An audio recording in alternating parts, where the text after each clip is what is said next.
Mi nombre es Ibisoar Palomeque Rentería, estudiante de la Universidad CES, y para este video me pronunciaré en contra de la moción que pretende la eliminación del delito político en los procesos de negociación del conflicto armado colombiano.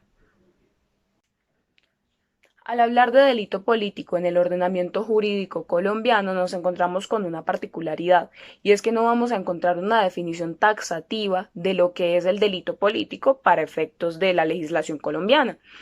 No obstante, tomando en cuenta que el delito político es una figura que obedece pues a los tratados de derecho internacional y que está consagrado y reglamentado principalmente en estas y tiene un amplio desarrollo, allí nos podríamos remitir a definiciones genéricas de lo que se considera delito político, teniendo como resultado que el delito político vendría a ser el ilícito o una conducta punible, si queremos decirlo en efectos del derecho penal, que procura efectuar una lesión inmediata a la estructura estatal, a su funcionamiento y a la seguridad del Estado. En observancia a los pronunciamientos de la Corte Constitucional y a las disposiciones legales contenidas en el Código Penal colombiano, se tienen como delitos políticos los tipos penales contemplados en el título de los delitos contra el régimen constitucional y legal, entre los cuales se destacan para los efectos la sedición, la asonada y la rebelión. ¿Qué sucede con estos delitos? ¿Y cuál es el tema de la controversia? La Corte también destaca que un delito político no se limitará expresamente a esto, sino que también abarcará aquellos punibles que hayan cometido los actores de este delito en razón de materializarlo. Es decir, la rebelión no solamente llegaría a constituir la descripción típica en sí misma contenida en el código, sino todos aquellos delitos que se pueda considerar que se efectuaron en virtud de dicha rebelión.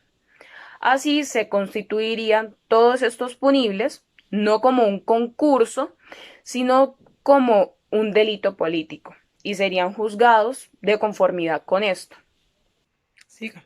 Contrario a lo que se ha afirmado a lo largo del tiempo, el carácter conexo de algunos delitos en relación con el delito político no se constituyen en un permiso para la materialización de punibles sin que sobrevenga una sanción. No es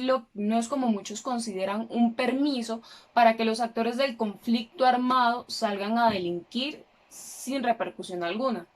sino que con el paso del tiempo se ha tenido la necesidad de poner delimitaciones para determinar qué delitos por conexidad se incluyen al delito político.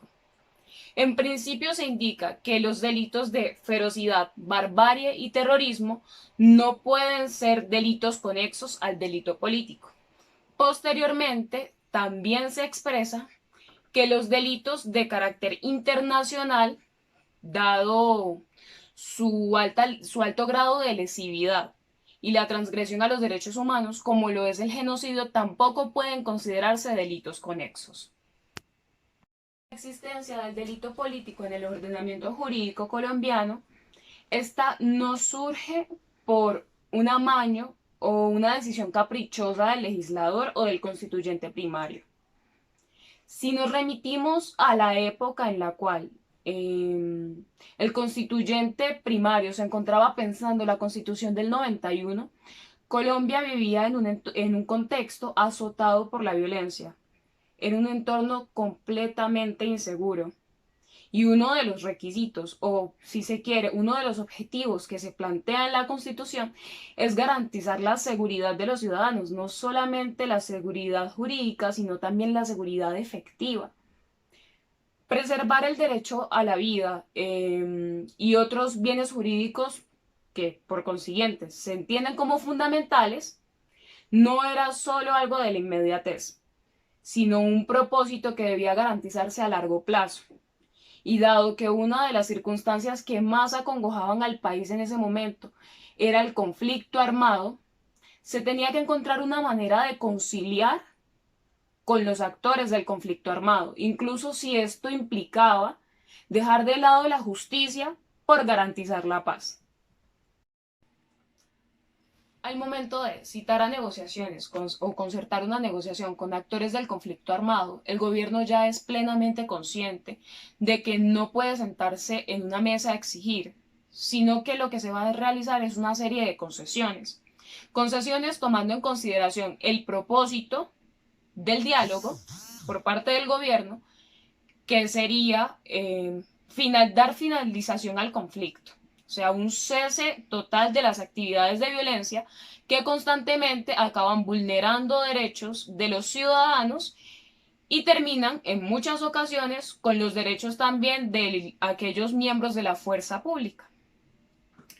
Por otro lado, están los intereses de los actores del conflicto, que usualmente están orientados a poder salir de la negociación con el mayor goce posible de sus derechos, los derechos a los que usualmente se tiene acceso como ciudadano, que serían los derechos políticos y tenemos la libertad, la movilidad por el territorio nacional. Son cosas bastante básicas, pero cuando se miran en el contexto de la responsabilidad penal que sobreviene por todas las conductas punibles que han efectuado a lo largo de su acción como grupo armado, suena bastante complejo y un asunto bastante injusto. Por eso, se toma en consideración la posibilidad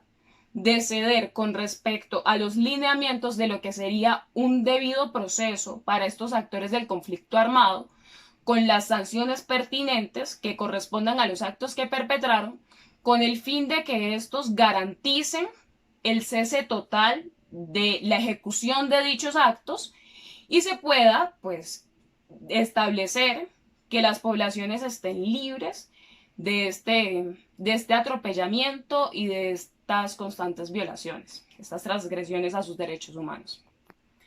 Con esto quiero resumir algo.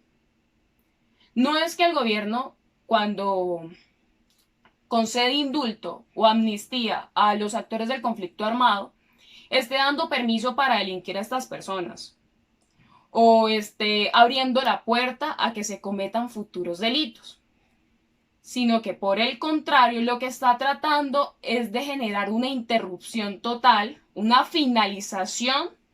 de las transgresiones que estos grupos han estado cometiendo de manera sistematizada a la población,